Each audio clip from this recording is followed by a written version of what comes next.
알쓸신성, 오늘 네 번째 시간에는 남성 호르몬 치료에 대해서 이야기를 들어보도록 하겠습니다. 네. 박연준 교수님 나와 계십니다. 네, 반갑습니다. 네, 반갑습니다. 반갑습니다. 교수님, 남성 호르몬, 제2의 비아그라라는 이야기도 하면서 50대 이후에 그 남성들한테 많은 관심을 끌고 있고, 간혹 40대나 30대도 관심이 있을 그런 주제가 되겠습니다. 남성 호르몬, 이게 우리 몸에서 좀 어떤 역할을 하는지에 대해서 간단한 설명을 들어보고 이야기를 진행하겠습니다. 예, 남성 호르몬은 그야말로 남자를 남성스럽게 만들어주는 호르몬이다, 이렇게 생각하시면 되는데요. 남성 호르몬은 출생 전 성분화를 일으키고요. 그래서 뭐 울프계 장기라는 뭐 이런 남자들의 내부 생식기를 발달시키게 하고, 태어나고 나서는 2차 성장, 우리 사춘기 때 왜 페니스도 커지고 고환도 커지고 목소리도 굵어지고 정자 만들고 근육도 많아지고 이런 거, 그런 데 역할을 하고, 전반적으로는 근골격계, 근육도 우리 남자들 여자보다 뭐 뼈도 좀 강하고 근육도 있잖아요. 그런 거, 그리고 이제 조혈작용, 우리 적혈구 만드는 것도 하고 면역 기능, 인지 기능, 골고루 영향을 미치는 그야말로 남자들한테는 없어서는 안 될 필수 호르몬이다, 이렇게 생각하십니다. 예. 그래서 이 남성 호르몬 치료 같은 경우에 네. 남성 갱년기 증상이 좀 보일 때 먼저 이게 적용이 될 텐데, 네. 갱년기 증상이 보이더라도 혈중에서 테스토스테론 수치가 떨어지면은 그때 이제 치료를 시작해보자는 개념 아닙니까? 아, 맞습니다. 예. 교수님, 저 같은 경우에 남성 호르몬 수치를 좀 검사를 좀 해보니까, 예. 제가 2년 전에 검사를 했는데 2년 전. 네. 한 616이 나오더라고요. 616이라면 뒤에 이제 그 단위가 예. 나노그램 퍼 데시리터일 거거든요. 그렇죠. 병원에 따라서 이게 나노그램 퍼 밀리리터 나오면 6.36이 나옵니다. 그래서 술자리에서 웃긴 말로 나는 뭔데? 나는 500인데 나는 너보다 100배만 이런 사람이 그건 아니고 뒤에 단위를 병원마다 단위를 좀 다르게 쓰는데요. 그렇죠. 636, 616. 그러면은 보자, 우리 그 김병훈 기자님 나이를 고려해서는 거의 뭐 상위 10%? 상위 10% 정도로 아주 좋은 수치다, 저는 이렇게 말씀드립니다. 그래서 이제 그 비뇨기과 전문의께서 수치가 아주 양호하니 그냥 집에 가셔서 뭐 평소대로 하시면 됩니다, 그러면서 그냥 집에 보내시더라고요. 예. 그래서 이제 이 수치가 이제 좀 기준점이 있을 텐데, 대략 어느 정도 될 때 좀 경계치이고 위험하고 좀 치료를 받아야 된다, 그런 기준이 있을. 자, 기준을 텐데. 말씀을 드릴게요. 일단 나노그램 퍼 데시리터, 그 100단위로 나오는 찍히는 걸로 말씀을 드리겠습니다. 자, 200을 딱 끊겠습니다. 200 나노그램 퍼 데시리터. 최소 이 기근은요, 최소 200은 되어야지만이 발기 현상이 혹은 성기능이 성기능을 가지는데 필수죠. 요거는 돼야 된다. 200이고요. 200에서 400 사이는 애매합니다. 요거는 경계성이거든요. 이런 경우에는 성상대자와의 관계, 그날의 컨디션, 그리고 그 사람이 뭐 당뇨나 고지혈증이나 고혈압 같은 뭐 만성질환이 있느냐 없느냐, 요런 거에 따라서 발기가 잘 될 수도 있고 안 될 수도 있는 그레이존, 회색존이라 보고요. 400이 넘어가면은 보통 치료가 필요 없다, 이렇게 되고요. 그래서 우리가 보통 치료를 하는 거는 300이나 350, 그 그레이존 200에서 400 사이에 걸리는 환자들, 그런 사람들을 여러 가지 이제 상태를 보고 이제 치료를 결정한다 안 한다 결정을 하게 되죠. 그럼 그레이존부터는 시도를 해볼 수 있다는 뜻이죠? 그레이존부터는 일단 병원에 한번 들러봐야 된다, 이렇게 보시면 되겠습니다. 그래서 이제 테스토스테론 이 수치가 이제 좀 그레이존 내지는 기준 이하로 떨어질 때는 남성 호르몬 치료를 시작해보자라는 그런 개념으로 이해를 하면 될 것 같고. 맞습니다. 이 남성 호르몬이 아주 종류가 많더라고요. 뭐 주사제도 있고, 뭐 바르는 뭐 젤도 있고, 또 뭐 이래 먹는 약도 있고. 네, 맞습니다. 우리 통상 말하는 뭐 네비도 이런 약도 이제 그 대표적인 그런 약이라는 거죠. 좀 어떤 주사제부터 좀 설명 좀 해주세요. 간단하게, 이게 너무 길어지면 안 되니까 그동안 치료제 종류만 잠시 말씀드릴게요. 제일 기본적으로 먹는 약이 있었거든요. 근데 아쉽게도 이 약은 작년부로 이제 생산 중단이 됐습니다. 우리나라에는 없다 보시고요. 또 개발 중에 있는데 일단 현재 우리나라에서는 안 됩니다. 그리고 패치라고 몸에 붙이는 게 있었는데 이거 역시 지금은 잠시 쓰다가 안 씁니다. 왜? 피부 부작용이 많았고요. 그래서 우리나라에 지금 쓸 수 있는 것은 몸에 바르는 겔, 그리고 코 안에 바르는 겔, 그리고 주사. 그래서 겔하고 주사 두 가지 다 보시면 되겠습니다. 그 게일인 경우에 네. 건절이 도포를 하지 않습니까? 예, 예. 도포를 하는데 뭐 허벅지 이런 쪽에 이제 바르라고 했는데 바르는데 실제로 이제 뭐 음낭이나 성기 쪽은 바르지 마라. 네. 라고 또 이렇게 주의를 예. 또 당부하던데 예. 근데 그렇게 하면 무슨 트러블이 생겨서 그렇게 예, 지금 이제 이야기하는 이 약들이 개발될 때 임상 시험할 때 이제 해본 결과는 이 음낭이나 생식기 주변에는 이 남성 호르몬 수용체가 일반적인 피부와 좀 다르게 되어 있습니다. 그래서 이 혈중 농도를 급속하게 올린다든지 이런 문제가 있어서 우리가 이분하게 일정한 속도로 우리가 서서히 서서히 스며들게 하기 위해서는 음낭이나 생식기 쪽을 피해야 되고 특히 음낭이나 생식기에 바르게 되면 어떤 문제가 생기냐면 성관계할 때 이 성기가 배우자의 삽입이 되고 마찰이 있기 때문에 이 남성 호르몬이 고스란히 여자 쪽에 전달된다. 위험성이 있습니다. 전달되면 어떤 문제가 생깁니까? 여성께서 남성 호르몬을 받으면 남성학이라는 거죠. 수염도 나고 목소리도 굵어지고 뭐 절대 아주 곤란했겠네요. 남자들한테 굉장히 치명적인 변화가 일어나게 되는 거죠. 아주 곤란하죠. 여성인 경우에는 아주 치명적인 거죠. 남자로서도 자기 상대자가 점점 남성화되는 것을 좋아할 사람은 없을 것 같습니다. 예. 서로 바라지 않는 거겠죠? 그런 문제가 있다죠. 예.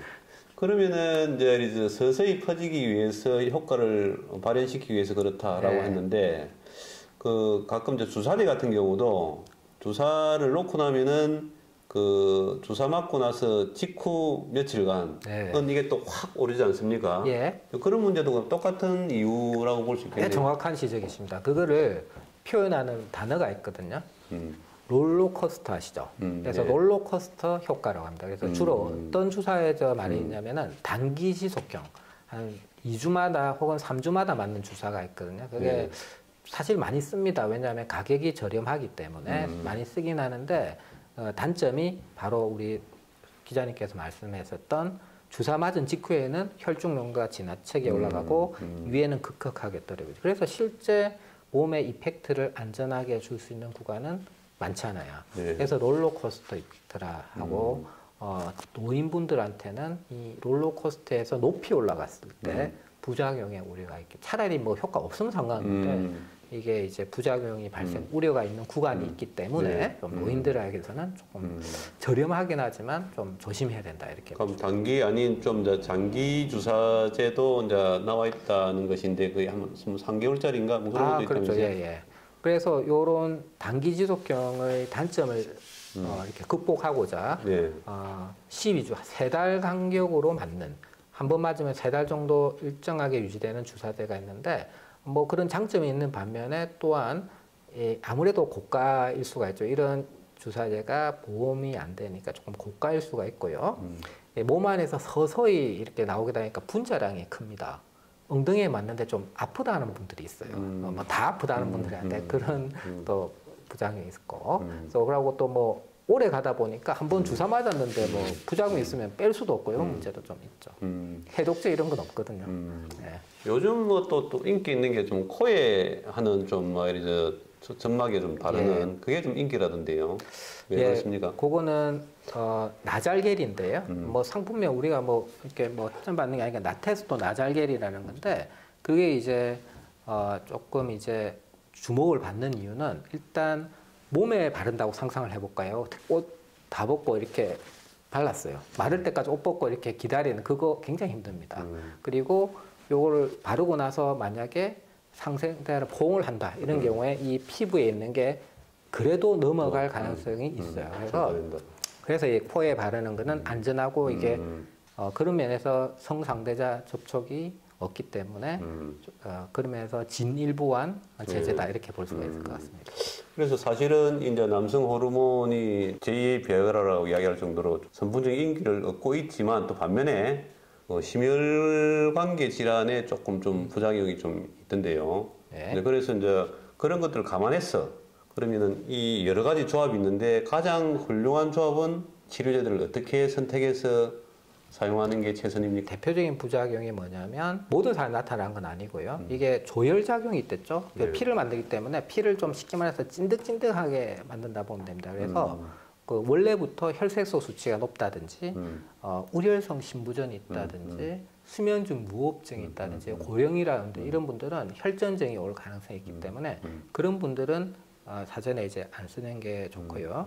그리고 전립선 암 수치가 높은 사람들도 안 쓰는 게 좋습니다. 그래서 우리 기자님께 말했자면 피검사 수치가 정확하게 낮은 경우에 쓰는데 그래서 좋은 조합은 일단은 초반에는 단기 지속형, 뭐 매일 바르는 겔이라든지 코에 바르는 겔이라든지 롤러코스터 효과가 있긴 하지만 뭐 2주짜리, 3주짜리 주사를 써보고 효과가 있고 부작용이 없다 하면 그게 확인되고 나면 이제 3개월짜리 주사로 해서 이제 넘어가고 유지하는 이런 방법으로 쓰면 되겠습니다. 남성 호르몬 이야기하면은 최근에 좀 말이죠. 연예인 김종국 씨 때문에 좀 한때 논란이 좀 된 적이 있었죠. 남성 호르몬 젊은 친구들이 이제 몸짱 만들기 위해서 남성 호르몬을 이제 선택하는 맞습니다. 경우가 있는데 심지어 어떤 경우는 오남용까지 실제로 이게 좀 효과가 있습니까?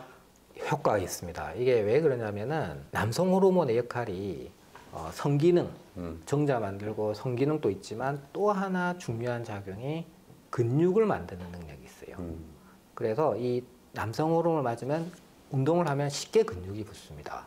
그래서 남성 호르몬이 1930년대에 개발됐는데 1950년, 60년대 동유럽, 그 당시 뭐 동독, 소련 이런 데서 요거를 운동선수들이 쓰기 시작하면서 도핑 테스트가 막 이루어져요. 그래서 실제 기자님께서 말씀하신 대로 이 남성 호르몬을 근육 강화 목적으로 쓰는 분들이 현재도 안타깝지만 있는 현실입니다.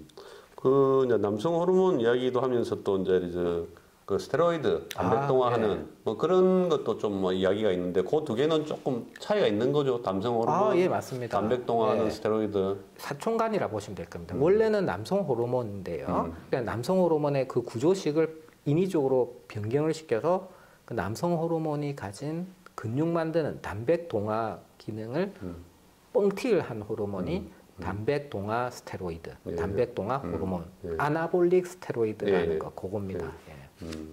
이걸 갖다가 너무 자주 쓰게 되면은 남성으로서의 기능도 확 떨어질 수 있는 그런 위험 요인이 있을 텐데요. 그거는 이 단백동화 스테로이드도 결국에는 자기들이 그 근육 만드는 기능을 강화시켰다지만 기본적으로는 남성 호르몬입니다.